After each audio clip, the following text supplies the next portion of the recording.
Muy buenas tardes, amigos de Abriendo Caminos, gracias por acompañarnos el día de hoy en esta entrevista, donde platicaremos con José Alberto Rodríguez Ramírez. José Alberto, nuestro invitado del día de hoy, pues él se irá presentando en el transcurso de la entrevista, pero principalmente viene el día de hoy más como un profesional en el ámbito empresarial.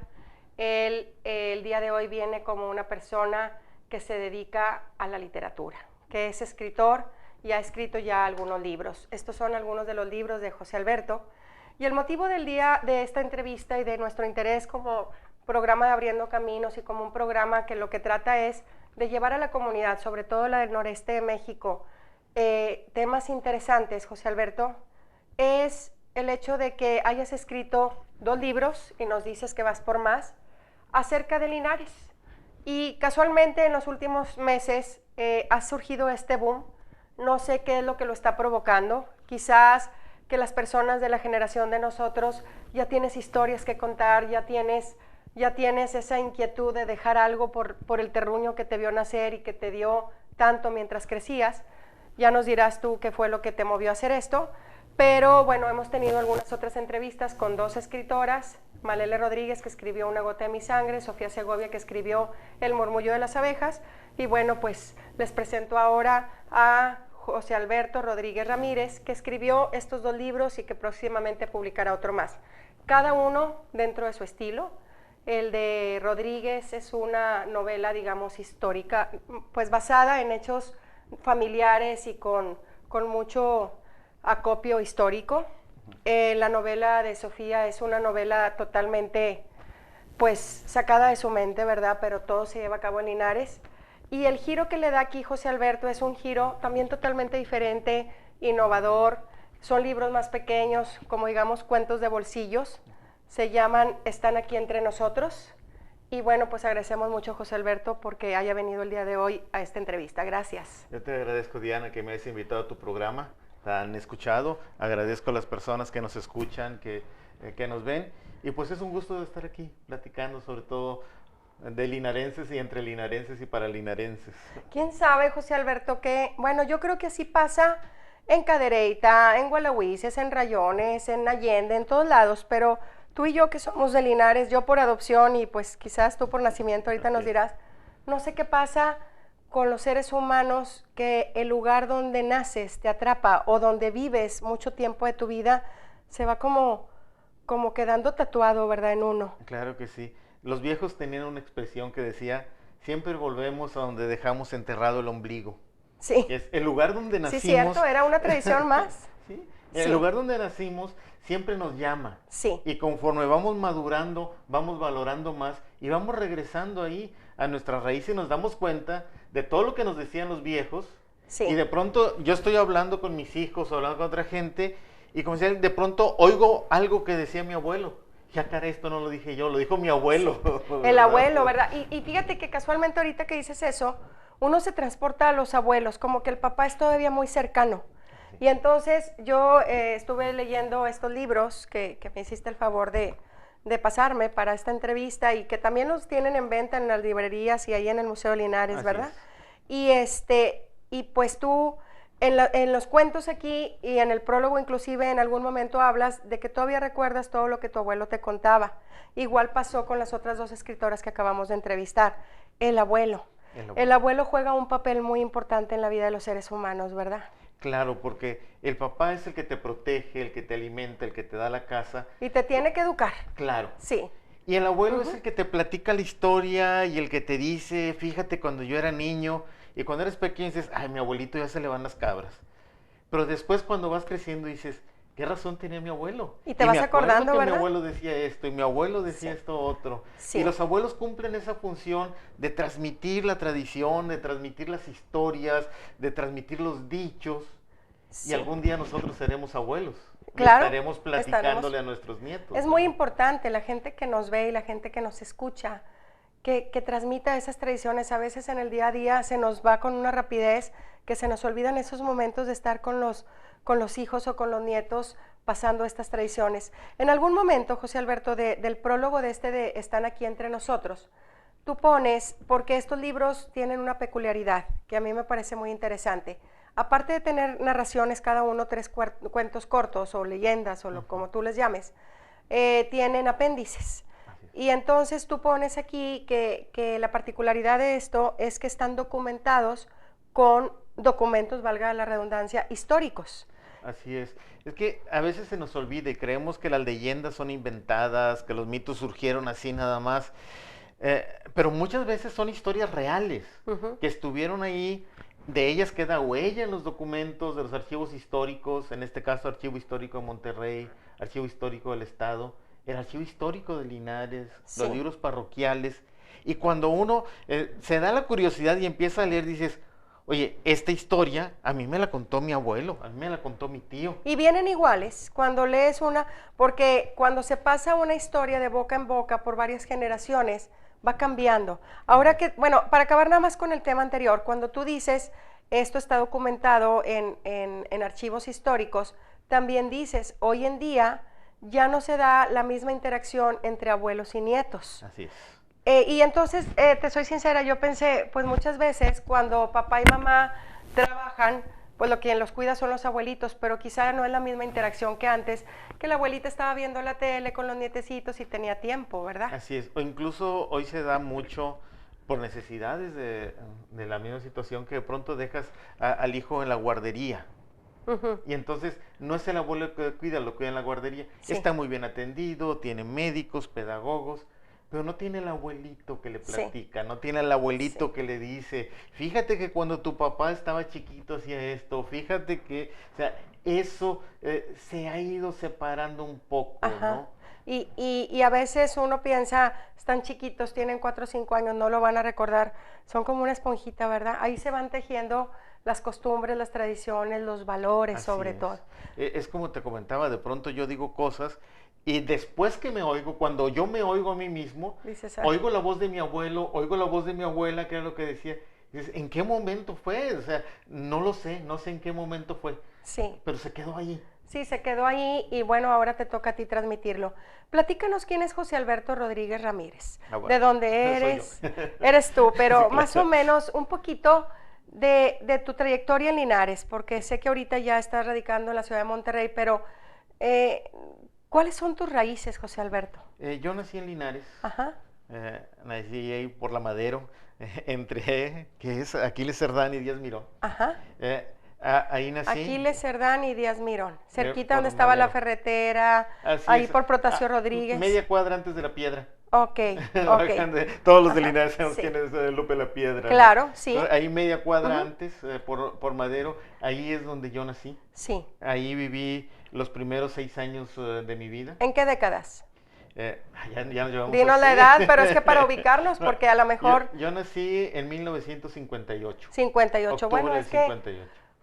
ahorita la mayoría de la gente que está regresando a sus terruños, que le atraen mucho estos libros, que quiere escribir, que quiere dejar huella, es de la década esa. O sea, Así yo es. soy también de los 60 y dices, bueno, tienes esa necesidad de dejar huella, ¿no? Así es. Porque estamos en una edad donde dices, bueno, ya tengo historia que contar, pero quizás todavía, si Dios permite, me queda algo por vivir, ¿no? Sí, Entonces, pues yo crecí ahí caminando, mis papás me enviaban a comprar el pan ahí a la vuelta, estaba la Flor sobre Hidalgo. sí. Entonces, sí. era por la misma cuadra, caminando por la banqueta, sin cruzar calle, dar vuelta, llegar a la panadería, Sí. comprar el pan, ya me conocían, ahí viene el hijo de Rito, siempre lleva esto, ¿no? Sí. Ya me ponían el pan y caminaba de regreso a mi casa. Sí. Ahí fue donde crecí. ¿En qué escuela estudiaste? En la M. Doria. En la M. Estuve Doria. En la Manuel M. Doria. Si Ajá. recuerdas, en aquella época las escuelas eran de puros niños o puras niñas. Sí, La escuela de niños era la M. Doria. sí. Entonces yo estuve en la M. Doria, mis hermanas estuvieron en la Morones. Ah, fíjate, no sabía, ¿eh? Es que yo realmente, hasta que me casé, me fui a vivir a Linares, aunque toda mi familia es de allá, y hasta ahorita estoy aprendiendo que la Morones era de niñas y la M. Doria de niños. De niños. ¿Y en qué año fue cuando más o menos se hicieron mixtas? Pues, ¿qué serían Fue ya en los 70s, 70s, a sí. inicios de los 70, ya debe haber sido la reforma educativa del 72-73, Sí. donde ya se hicieron mixtas.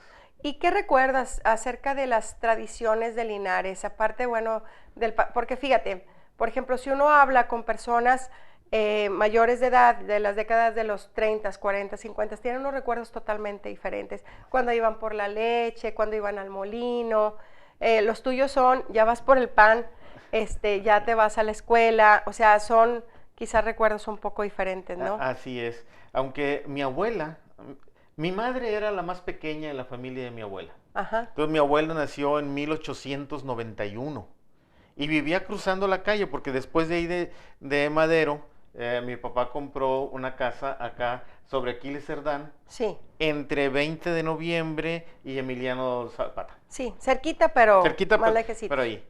Y mi abuela vivía cruzando la calle. Sí. Entonces yo me la pasaba ahí. Entonces, mi abuela era de 1891, porque mi madre era la más pequeña. Qué Entonces, increíble, o sea, libros de historia, ¿no? sí, Libros de historia. y yo crecí con una abuela del siglo XIX. Sí, sí, o sea, realmente de otro siglo, De no otro había ni siglo. luz. Así es. No había ni Entonces, luz. mi abuela, Ajá, mi abuelo tenía vacas. sí, Mi abuelo sembraba, donde está ahorita el Libramiento, acá Sí. por el hospital, sí, entre el callejón de la Puente Honda y la carretera. ajá, En ese pedazo donde va el Libramiento, ahí era donde sembraba mi abuelo. sí. Sembraba maíz, Sembraba maíz, Maíz, frijol, lo que hubiera. Tenía algunas vacas y sí. demás. Y había mucha agua, pues por ahí pasaba la sequía, Claro. ¿verdad? Ahorita que retomamos todos esos temas, José Alberto, en este libro están aquí entre nosotros, vienen tres textos, ¿verdad? Diferentes. Ahorita ya nos dirás cómo son cada uno. Pero tú mezclas las épocas, ¿verdad? O sea, no te ubicas de que este libro es de cierta época y este es de otra. Son diferentes. Yo quiero decir que realmente es así como muy fácil su lectura, fluye, y luego dices, pues todo eso yo lo conozco. Cuando has vivido en Linares o eres de Linares y que de repente te hablan del Cristo de Villaseca, te hablan de las Norias, te hablan de Puente Honda, te hablan de los Sabinos, te hablan bueno, hablas de un lugar en una de las historias donde se meten a bañar ahí cerquita del Sabino. Yo inmediatamente imagino la Puente Honda con el Sabino, pero no ubico el agua. Es el canal de riego que pasa por la parroquia. La acequia que pasa por atrás del hospital. Ajá. Y luego sigue caminando por ese callejón y pasa enfrente del roble. Esa es la acequia. Que lleva mucha fuerza esa acequia, Sí. ¿verdad? Y el lugar donde narro ahí en la misión, en la misión, son los sabinos que estaban atrás del hospital. Sí. Casualmente decía, en la esquina de donde sembraba mi abuelo. Ah, Ahí. Y es una hondonadita que se hace en la misma acequia. ¿Todavía existe? Fíjate que el sabino ya se secó. Lo Sí. Cortaron en enero del 2015. Sí. Que fue también una tragedia. Todavía quedan unos sabinos ahí por la Puente Honda. Para quien no conozca Linares, quizás, pues, si son de Sabinas o de otros rumbos, pues pueden estar disfrutando esto de saber, bueno, con nosotros también hay sabinos, hay canales de riego. Cuando vives aquí en Monterrey, te parece increíble pensar que hay canales de riego que cruzan la ciudad, ¿verdad? Así es. En la casa de enseguida donde yo vivía acá en Aquiles Cerdán, la acequia pasaba por la casa. Sí. Pasaba por el patio y la casa estaba construida arriba de la acequia. O sea, iba por abajo y el piso estaba arriba y salía por la calle. Sí. Entonces, la calle, el pavimento todavía cruza. Crúzala. Lo único es que, acequia. ¿sabes qué? Como se han ido vendiendo los terrenos que tienen huertas de cítricos, de naranjos principalmente, entonces los canaleros pues ya no hacen el trabajo de desasolvar, se va perdiendo un poquito eso, que a lo mejor pues entre todos podemos decir, eso tiene que seguir, porque el agua ahí está, solamente son los permisos de paso uno y otro. Así es. ¿Verdad? Enfrente de la casa de mis abuelos paternos, mis abuelos paternos vivían en el Alvarado. Sí. Eran Agustina Silva y Gabriel Rodríguez. Los de la maderería Silva son primos hermanos de mi papá. Que está acá por el Libramiento para... Sí. Los que están ahorita en la maderería Silva eran primos hermanos de mi papá. Sí. Y mis abuelos vivían acá por la Hidalgo, la prolongación Hidalgo. Sí. Y en la puerta de la casa de mis abuelos pasaba la acequia. Sí. Y en la puerta había un puentecito que te permitía salir, ¿verdad? Claro, sí. Pero todavía pasa. Todavía pasa, pero te digo que son restos de la acequia madre. Bueno, también en una de tus historias hablas de la acequia madre, que eran algunas preguntas que yo quería que nos aclararas. Pero bueno, mira, ya sabemos más o menos quién es José Alberto y sabemos que bueno, eres de Linares, contemporáneo de muchas personas que todavía pues tenemos la fortuna de estar aquí viviendo todavía en Linares, ya ahí vamos, ya ahí venimos. Pero sí estaría bien platicar un poquito, José Alberto, acerca de estos libros, porque tú me dices que estos se publican hace apenas unos meses, ahora en el 2015. ¿Desde cuándo los traes en la mente? ¿Cómo empezó la idea? ¿Por qué? Mira, hay historias que traigo desde los 90, por allá. ¿Que traes en tu mente? Que traigo en mi mente y traigo Ajá. los documentos y demás.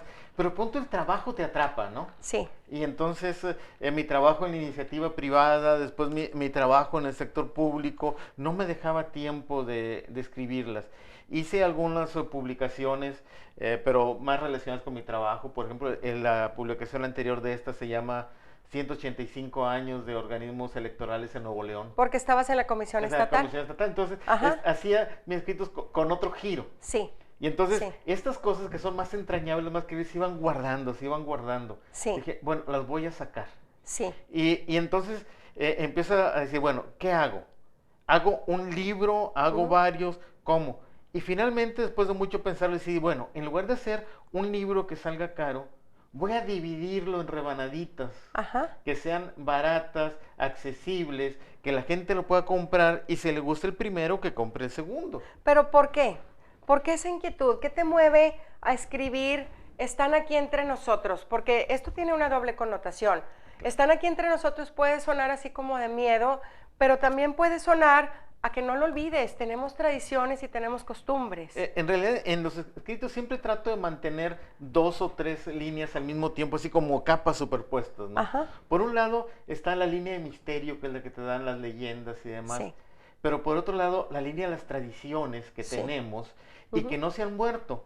Y el título lo elegí precisamente por decir, aquellos antepasados, aquellos viejos de hace 500 años y demás, no se han ido. Sí. Ya no se fueron y se perdieron, no, todavía están aquí entre nosotros. Sí. Cuando llevamos a un niño a que lo curen de susto, estamos hablando de una tradición milenaria. Sí, no digamos milenaria. No es, bueno, porque también los que nos puedan escuchar por internet o ver esta entrevista en video a través de YouTube, sabrán que la ciudad de Linares, Nuevo León, que está ubicada en el norte de México, en el noreste, tiene una comunidad que se llama Congregación La Petaca. Así es. Y la petaca siempre fue una tradición de que allí había brujas en el aspecto de que te curaban con barridas y con todo este místico, ¿no? Así es. Pero bueno, no sé, nada, lo que tú escribes aquí, yo en estas 6 historias no he leído todavía de la petaca. Claro que imagínate no. todo lo que te falta. El tercer número, que es el que ya está a punto de entrar a la imprenta y espero que se presente ahora en octubre, es La Primera Bruja. La Primera Bruja. Así es. Tenía su nombre ella, ¿verdad? Muy bien, porque la petaca pues era una comunidad todavía cuando yo era niña. Yo en mi mente de niña te decían la petaca, yo me imaginaba una bruja tipo Halloween volando en la escoba. No es así, son brujas buenas. Sí, es que digamos, ¿verdad? Más bien es la tradición del curanderismo, sí, es el curandero, es el que te cura, de esas cuestiones psicosomáticas que le llaman ahora. Que mucha gente sigue creyendo en eso. Así es, o te da las hierbitas, ¿verdad? Las hierbitas tradicionales. Sí. Y tomes este té y haga esto. Que es válido, ¿verdad? Es válido. ¿Por qué se ha ido acabando la tradición de las brujas en la petaca? Mira, una de las razones es que se les sataniza con toda la palabra, porque a veces se la relaciona con prácticas satánicas y diablos. De miedo. Y entonces pierden la relación de la salud, porque, por ejemplo, somos muy dados a aceptar el Reiki. Y en el Reiki te pasan las manos y demás, y eso lo aceptas ahorita culturalmente porque es nice, ¿no? Sí, o el tai chi o el... Pero que en lugar de pasarte las manos, te pasen una rama de albahaca, ¡ay no! O un huevo y que finalmente el huevo se cose. Tiene su razón por la cual el huevo se cose. Así es. Es por el calor que emana del cuerpo, ¿verdad? Y es real. Digo, no que uno esté promoviendo eso, pero es real. No, es real porque... simplemente, si vamos a la explicación física, un cuerpo enfermo generalmente adquiere esta temperatura, la calentura. Sí, claro. Y la temperatura es la que termina cociendo y demás. Sí. Ahora los científicos ya hablan de la medicina tradicional, hablan de las enfermedades psicosomáticas. Sí, causadas por los mismos sentimientos y emociones, ¿verdad? Obviamente un curandero tradicional pues no te va a curar el SIDA, no te va a curar el cáncer.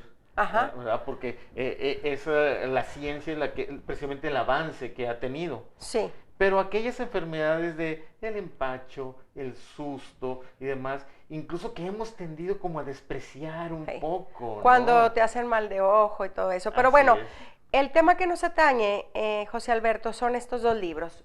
Uno se llama Mitos, Leyendas e Historias Reales. Ambos nada más que uno es primera entrega, segunda entrega. Yo quisiera que nos platicaras este primera entrega. Se llama Están aquí entre nosotros y trae 3 cuentos. Antes de que inicies que nos platiques un poquito, bueno, nada más como para dejar a todos así decir, voy a ir a comprarlo.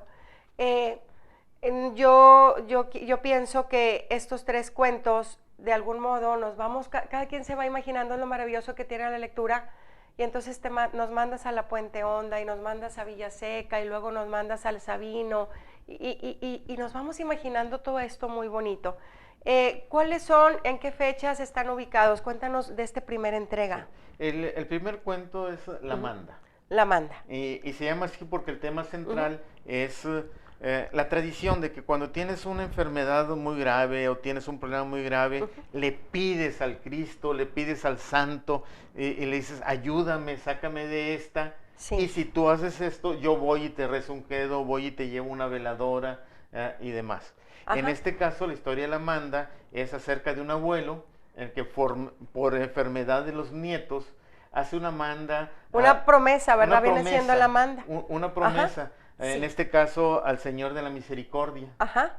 Y entonces, esa historia que se queda ahí pendiente a través de los años y que está ahí viva, eso es lo que cuenta la primera historia. Y esta sucede alrededor de la capilla del Señor de la Misericordia. Hay 3 iglesias principales en Linares, que no precisamente son parroquias, pero son 3 edificios, digamos, para hablar así. No principales, hay muchas, pero las más antiguas, una de ellas es el Señor de la Misericordia y la catedral y Villaseca. Y Villaseca.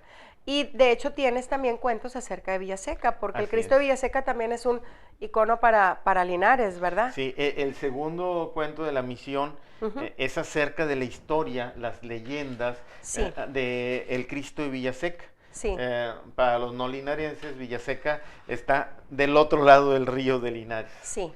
Linares tiene una gran división que es el río. Sí. Y una división muy antigua. Del lado de la margen izquierda del río estaban los franciscanos y en la margen derecha eran tierras de los jesuitas.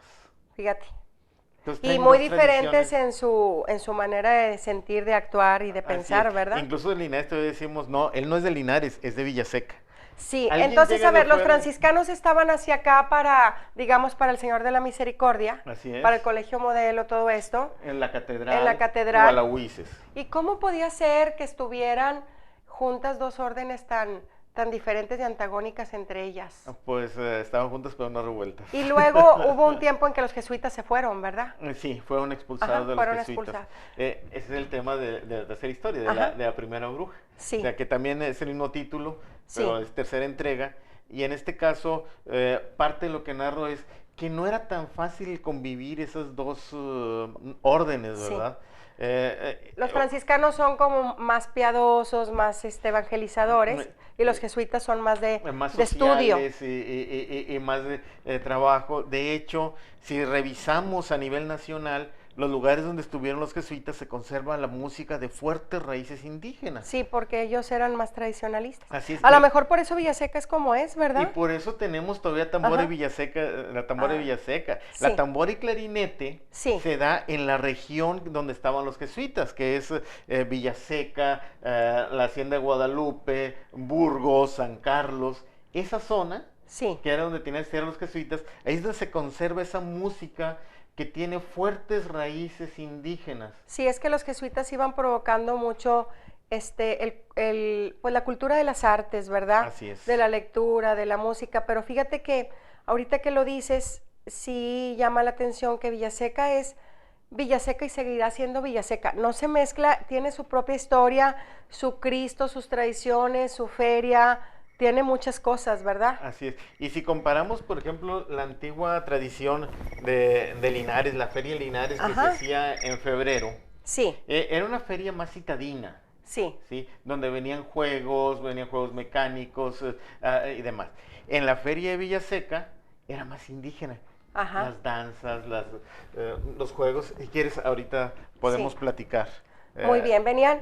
Pero fíjate que en el transcurso de la entrevista realmente has dicho cosas pues muy interesantes que nos regresan otra vez a pensar que aunque uno viva aquí en el noreste de México y dices, pues aquí no pasaba nada, la revolución pasó sin vernos, la reforma agraria, los cristeros, y no es cierto. O sea, todo lo que somos, lo que tenemos, lo que conservamos, tiene su razón de ser. Si te parece, vamos a un corte, regresamos en unos momentos para continuar con la entrevista. Estamos platicando con José Alberto Rodríguez Ramírez, pues él escribió estos libros, están aquí entre nosotros. En un momento regresamos.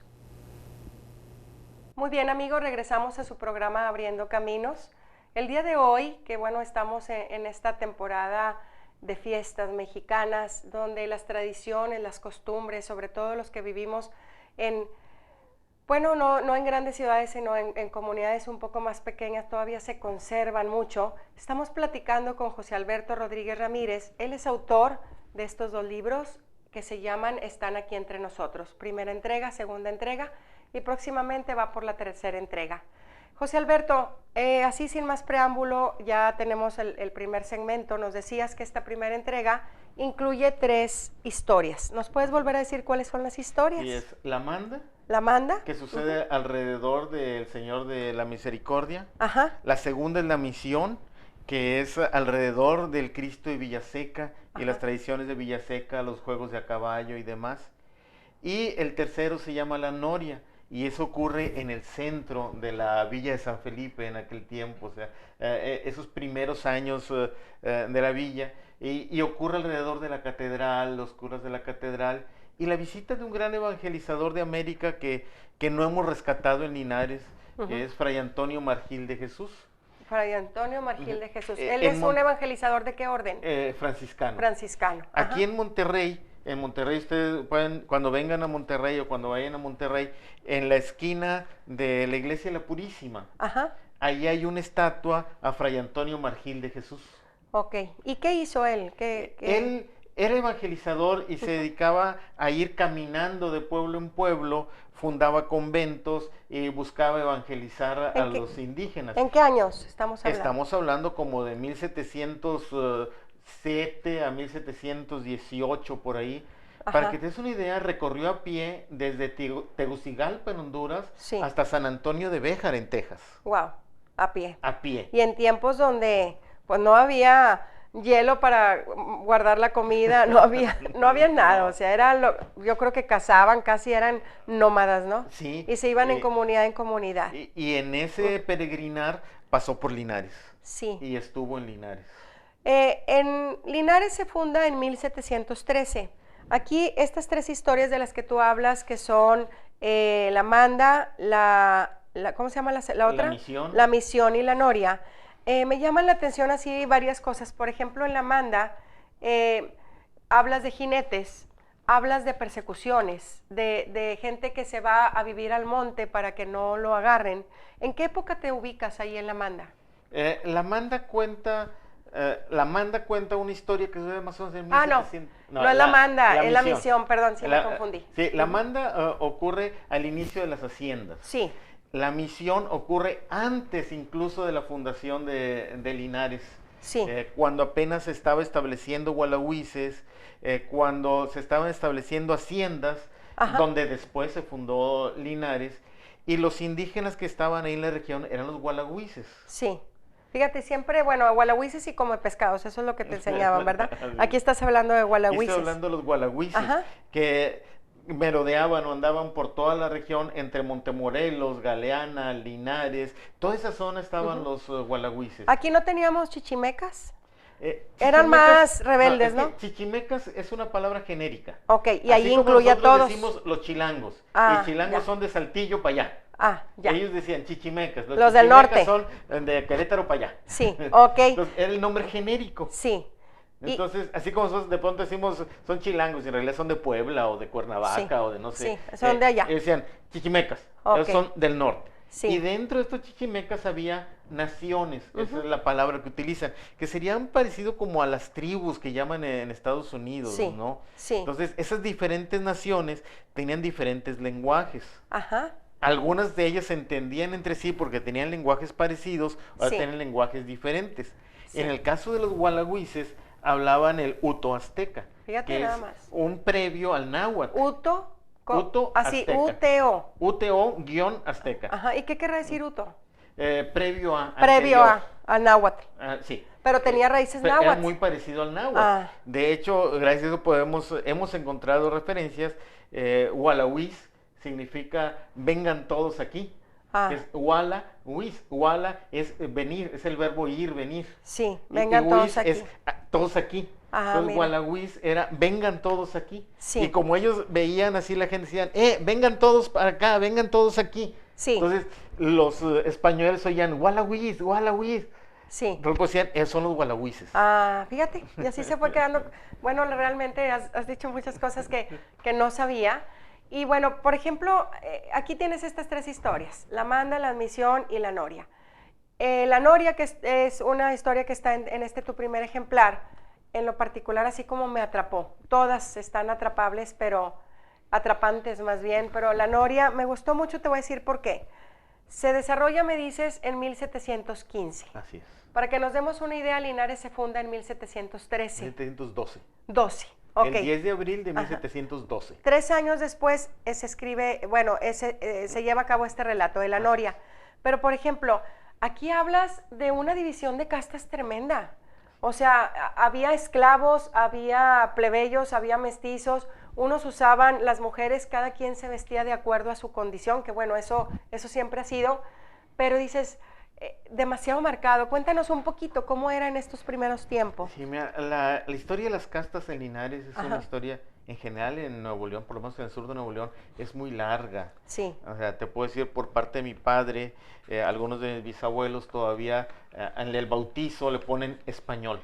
Claro, Ajá. tenían 500 años de no pisar la península. Sí. Pero eso te daba... Pero era así. Sí. En el caso de mi madre encontramos que hay mulatos libres, por ejemplo. Ajá. Porque había mulatos libres y mulatos esclavos. Sí, sí. Hay una gran tradición negra en Linares. El mulato es la mezcla de un negro de un negro con un español. Y el mestizo de un indio De con un un indio español. con español. Ajá. Pero también hay coyotes. Sí, que son porque- negro con indio. Sí, porque de pronto, Sí. ¿qué pasa? Se casa un mulato con un mestizo. Sí. O sea, hay muchas las combinaciones. Hay otra que se llama salta para atrás. Hay un salta que pa' a mí atrás. siempre me ha llamado la atención que se llame salta para atrás porque es salta para atrás, porque es demasiado denigrante, ¿no? Sí, porque sea, ya te vas volviendo sí. blanco Sí. y luego te casas con alguien que está más prietito, pues salta, Salta para atrás. Cuando realmente yo creo que podemos aprovechar, José Alberto, para... A mí en lo particular me parece que somos bastante ridículos los mexicanos en considerar a una persona morena como alguien que salta para atrás, cuando la mayoría de nuestra gente es morena.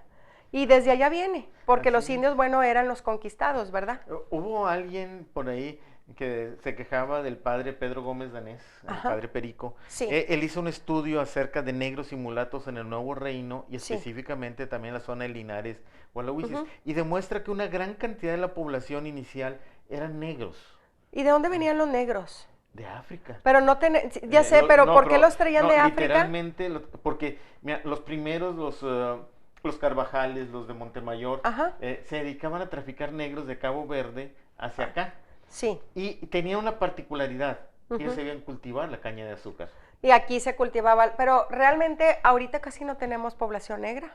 No, porque se mezclaron. Se O mezclaron. sea, estamos mezclados. Sí. O sea, también tenemos mucho de... ¿Sí había suficientes negros? Sí, sí había. Ujú. Aproximadamente el 15-20% de la población era negra. Ok. Entonces, sí. Sí. Y lo que pasa es que al irse mezclando, en realidad Sí. lo que somos ahorita somos mestizos. No creo que haya nadie que Puro. pueda decir es puro. O- Todos traemos ahí sí. más o menos, porque lo que sucedió a raíz de la independencia, de pronto nos imaginamos que es nada más Miguel Hidalgo parado y gritando "Viva Y allá en el México", centro de ya la se acabó. República.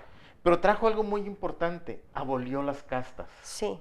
¿Qué significa abolir las castas? Que ya no está prohibido Ujú. que un español se case con una negra. Sí. Ni, bueno, mal visto sí, porque todavía ahorita te sigue llamando la atención. Así es, pero no es lo mismo mal visto que prohibido. Sí, claro. Y estaba prohibido. Estaba prohibido. Pero bueno, no se Incluso, podían casar, pero sí podían el español, claro, dejarla embarazada 1000 veces y eso no estaba prohibido, claro, ¿verdad? hay una historia por ahí, Sí. pero eso sucede en Monterrey, es decir, el apellido de los de Mendiola, Ajá. donde el señor no podía tener hijos con la esposa Sí, y los tiene con una esclava negra. sí. Todos los hijos eran mulatos.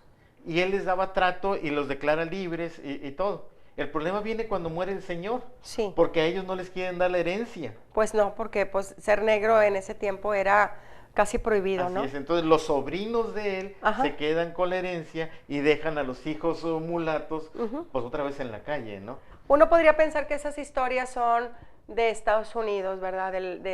Y realmente, pues son aquí están Son con aquí. nosotros. José Alberto, regresando un poquito a tus libros, porque realmente me interesa mucho que la gente lo sepa. Por ejemplo, en esta novela de La Noria, hablas de esclavos, todo eso ya lo vimos, pero hablas también de cómo los indios son agarrados a la fuerza y a veces evangelizados a la fuerza. Todo eso lo vivimos aquí.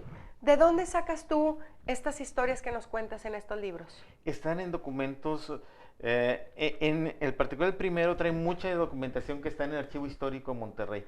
¿Por qué en el Archivo Histórico de Monterrey? Porque como es la capital, todos los juicios y demás venían a dar a Monterrey. Ajá.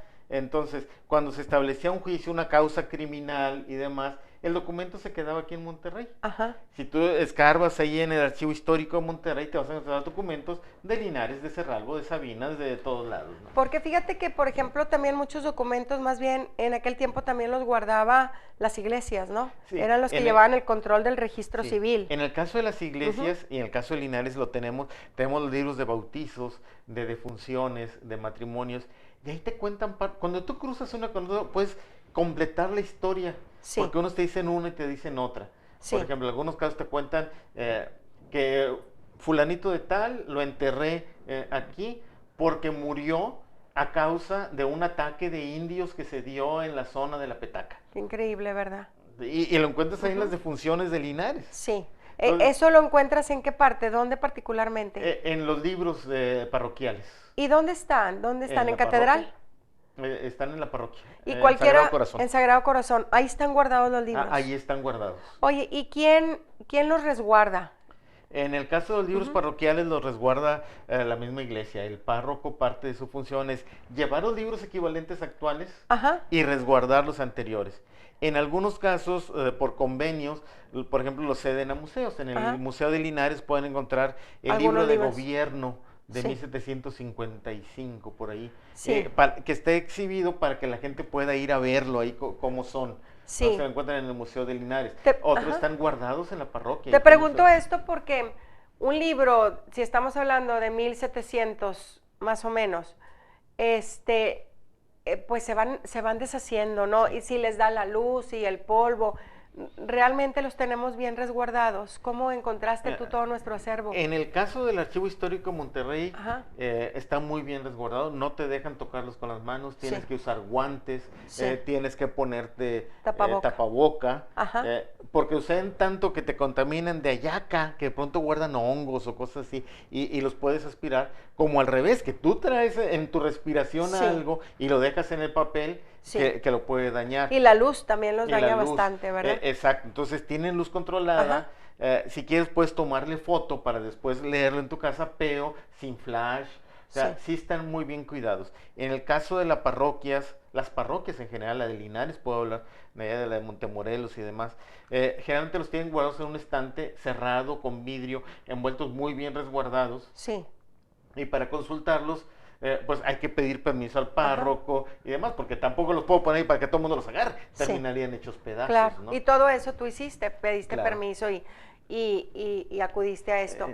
En este otro libro, bueno, aquí La Noria, ya hablamos de que hablas mucho del sistema de castas. La Noria es en 1700, más o menos. 1715. Cuando empieza la fundación de Linares, hablas de los franciscanos que vienen y que van a llegar el padre y todo. me llama la atención que ya en ese tiempo había mucha veneración hacia los sacerdotes, ¿verdad? Así es. En el caso específico es Fray Antonio Margil de Jesús. Digo, no hemos rescatado lo suficiente, ni en Linares, ni en Monterrey, ni todo donde pasó. Era considerado un santo en vida. Sí. Y era de esos sacerdotes. Franciscano. Y esos sacerdotes donde entraban, la gente iba simplemente para tocarlo, porque ya era toda una bendición. ¿Y por qué? Por todo lo que había hecho y demás, y la forma de predicar. Él siempre entraba a los pueblos cantando el alabado. Sí. Que era el canto, alabado sea el santísimo sacramento del altar. Sí. Y él entraba cantando, y el hecho de cantar, la gente lo seguía y se iba cantando y rezando detrás de él para ir a la iglesia y entregarlo a la iglesia y cuidarlo y protegerlo. Y de Villaseca, que aquí traes un cuento de Villaseca, que bueno, el cuento aquí es una leyenda, ¿verdad? Son mitos. Es una leyenda. Habla acerca de alguien que se queda adentro del Cristo, es una leyenda. Pero ¿qué nos puedes contar de Villaseca? Nos dices que fue en el área de los jesuitas, fueron los jesuitas los que... Pero ¿qué sabes acerca de esta historia? Del Cristo de Villaseca particularmente. Esa es una leyenda que está esparcida, obviamente, para empezar no hay manera de comprobarlo, teníamos deshacer el Cristo para ver si es cierto que está, y nadie lo va a deshacer. ¿Y sigue el mismo Cristo? ¿Es el mismo? El que está ahorita no, el que está ahorita es una réplica. ¿Y por qué? ¿Qué pasó? Lamentablemente. Pues una familia reclamó que era de ellos y se lo llevó. La última vez que supe estaba en manos de esa familia y donó una réplica del Cristo. Ese es un Cristo que llegó con los jesuitas. Hay varios Cristos de Villaseca. Uno de ellos lo pueden encontrar allá en Guanajuato. Okay. En Guanajuato hay un Cristo de Villaseca. ¿Y por qué Villaseca? ¿Por qué se llama Villaseca era un gran protector de los jesuitas. Sí. Era un benefactor de la orden de los jesuitas. Ok. Entonces, era el apellido del benefactor. Él mandó a hacer 3 Cristos. Sí. Y pues se los dio a los jesuitas, y uno de esos Cristos vino a dar acá a Linares. ¿Por qué a Linares? Porque en la hacienda de Guadalupe, la Petaca, Villaseca y todo eso, ellos mandaban sus ganados, las cabras y las ovejas, con una tradición española, pasaban el invierno, lo pasaban allá, en la zona fría, digamos así, donde los fríos son más fuertes, entiéndese, la hacienda de Guadalupe y demás. Y en el verano se los llevaban a Querétaro y allá les cortaban la lana. De ahí nos viene la tradición del cabrito al pastor. Porque los pastores casualmente los traían. Entonces allá les decían, bueno, sales con 100 cabras, por decir, en Querétaro. En Querétaro. Y se venían pastoreando. Y pasaban, por ejemplo, el Paso de los Pastores, el Puerto Pastores, que está ahí por Galeana. Pues por ahí pasaba el Puerto de los Pastores. Por eso se llamaba así, porque venían pastoreando. Y venían a dar acá a la zona de Villaseca, la Petaca, la hacienda de Guadalupe, y luego lo regresaban. Pero ¿qué pasaba si en el camino nacían cabritos? No los reportaban todos. Y entonces, se lo comía el pastorcito. Si nacían 30, reportaban 20, y los otros 10 se los comían. ¿Y cómo se los comían? Chiquitos antes de regresar, porque dentro de un año ya van a estar otra vez en Querétaro. Entonces se los comían chiquitos de leche.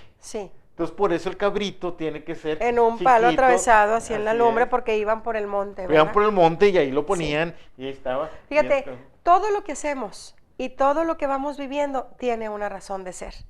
Las acequias de Linares, las norias, el Cristo de Villaseca, tú di lo que sea y todo trae su historia. Aunque creamos nosotros que por ser del noreste no tenemos historia, tenemos una rica historia. Leer esto es historia.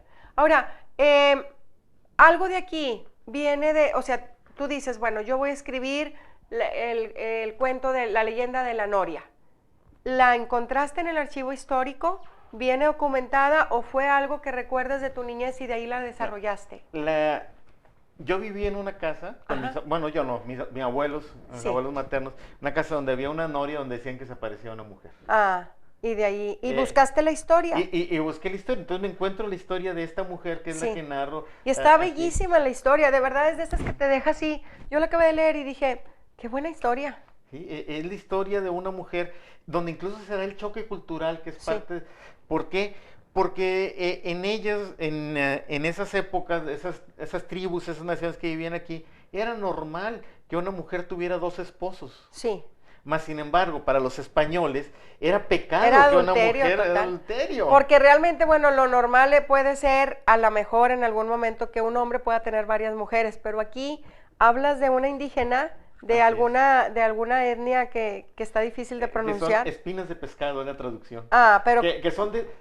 pero tiene su nombre en el idioma ahí de viene ellos, el nombre y Ajá. la traducción es espinas de pescado. Sí.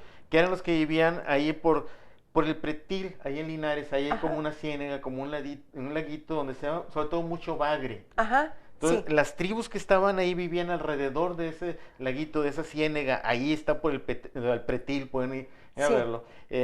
Esos eran los espinas de pescado, los Era que esta comen indígena pescado. de la historia. De ahí son los que se untan al magre y comen pescado, que son los que vienen en la Merced de... Porque fíjate, esa es otra cosa. Ahorita imaginar, los que vivimos en Linares, que te vas a alimentar de pescado de los ríos, pues ya no.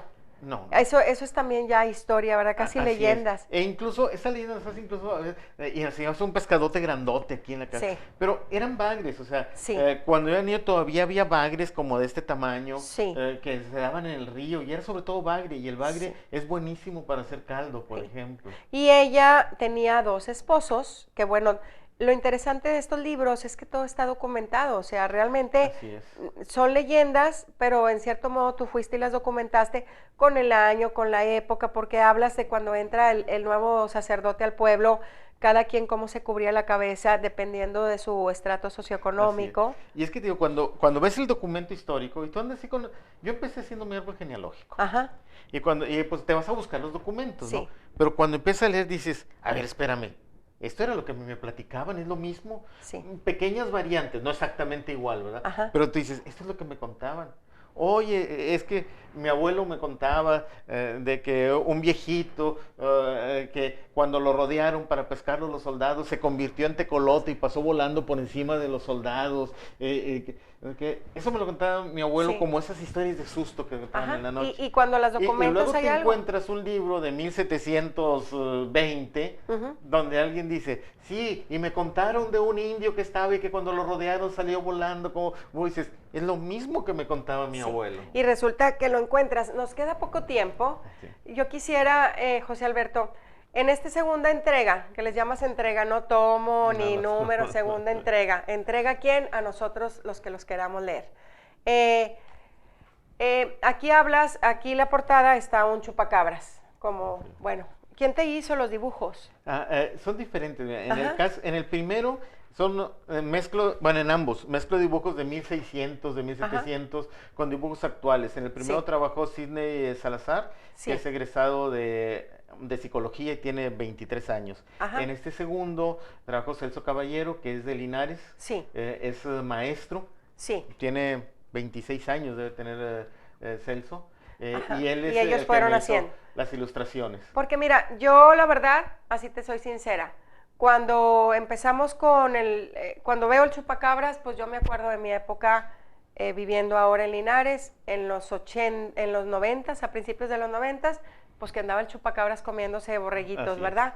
Pero me dices que la historia del chupacabras, nos queda muy poquito tiempo, Sí, claro. pero me dices que la historia del chupacabras va desde 1500. Está documentada de hace 500 años, está documentada en 1535, una tradición como... O sea, Hernán Cortés llegó en 1520, está documentada casi desde que llegan los españoles a América. Fue uno de los primeros españoles que llegó, que es otra de las figuras que tenemos obligadas, que es Álvar Núñez, cabeza de vaca. Ajá.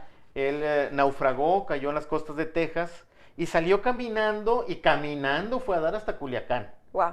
Y en esa caminata pasó por la zona de Linares. Sí. Y en la zona de Linares recoge varias leyendas. Una de las leyendas que recoge habla de un ser, y cuando tú lees lo que te cuenta Álvar Núñez dices, este es el chupacabras. ¿Y ese ser qué hacía? La misma historia. Se comía borreguitos y animales y se comía los intestinos de la gente, por ejemplo. Ay, no, es que esa historia del chupacabras es muy fuerte. Pero bueno, el tiempo se nos acaba, José Alberto. Yo, a la gente que nos escucha, que nos ve, ¿dónde pueden adquirir tus libros? Se permite el comercial.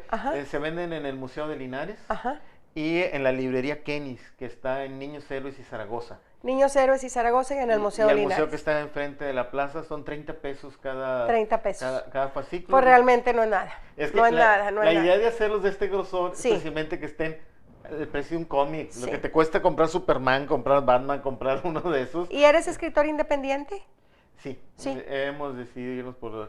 Porque, bueno, allí hay que tocar más puertas y todo. Lástima, Claro. porque la verdad es que, bueno, pero dices que el próximo es en octubre, seguramente lo vas a presentar en la Feria del Libro. Muy probablemente sí. Ojalá. Precisamente ando amarrando fechas.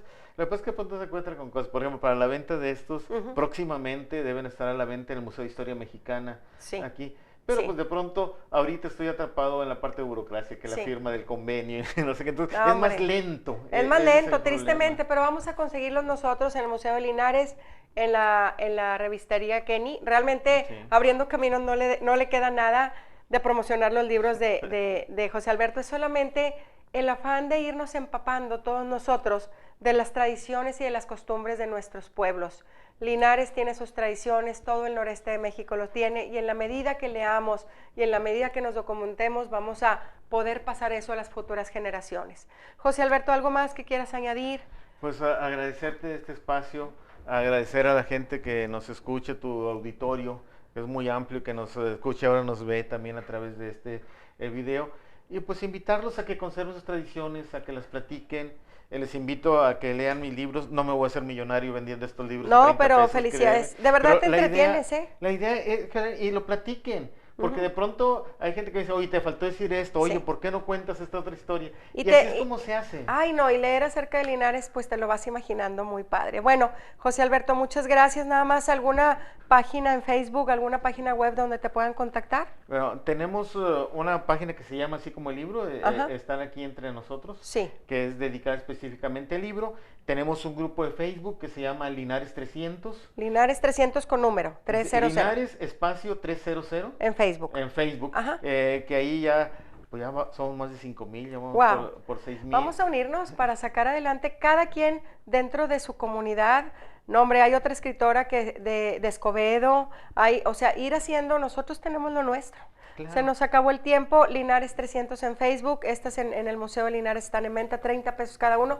De verdad, en una hora lo leen y ya tienen algo para platicar, para contar, y pues más historias que ustedes pueden saber. Muchas gracias, José Alberto Rodríguez Ramírez, por estos libros. Gracias por darte el tiempo de escribir acerca de nuestra tierra. Y bueno, enhorabuena, nos avisas en octubre cómo te va para ponerlo en redes sociales y que vaya todo el mundo a tu presentación. Claro, sí, muchas gracias, Diana, Muchas por estar gracias. aquí. Con esto, el equipo de Abriendo Caminos nos despedimos de ustedes. En los controles, Hidronio Barrera, mi compañero Alberto de León y una servidora, Diana Elizondo. Nos vemos el próximo miércoles para que juntos sigamos abriendo caminos.